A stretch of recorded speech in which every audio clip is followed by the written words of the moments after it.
Lagi? Bibi tembam. Bibi tembam. Dan comel. Ya, comel. Comel. Okey, apa lagi ucapan? Gemuk. Gemuk pula apa kakak Fatimah? Alah. Besar.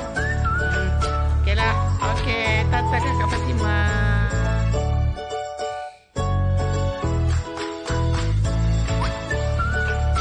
Okey, cepat kakak Dijah. Apa ucapan kakak Dijah kepada baby Mak Sumai? Tak sabar jumpa. Ya. Okeylah. Lagi?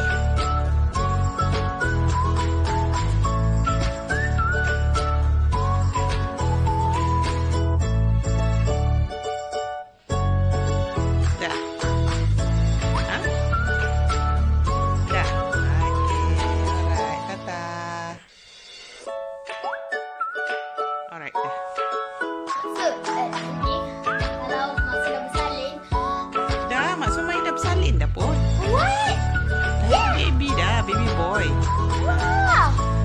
Cakap ucapan untuk baby boy. Hai, baby boy. Tak tahu nama apa. Kita panggil baby boy tu baby.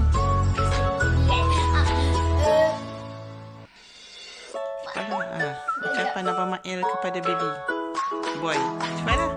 Nanti abang nanti hari dia jadi abang baby. Nanti mesti dia mesti gula. Okey. Nanti kita bawa mainan tu baby boy. No. Nanti abang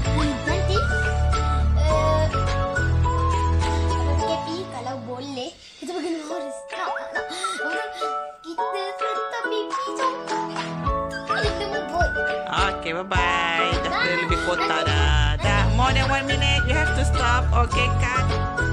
Alright. Assalamualaikum warahmatullahi wabarakatuh. Saya Muhammad Yusuf Desmani, umur 13 tahun. Ucapan untuk baby bermaksud saya ucapkan tahniah kepada Pak Su, Mak Su, Haris dengan Sufi sebab dapat baby baru. Dan semoga baby baru jadi anak soleh dengan kata Mak Su dan Pak Su. Dan sihat selalu. Okay. Alright. Terima kasih.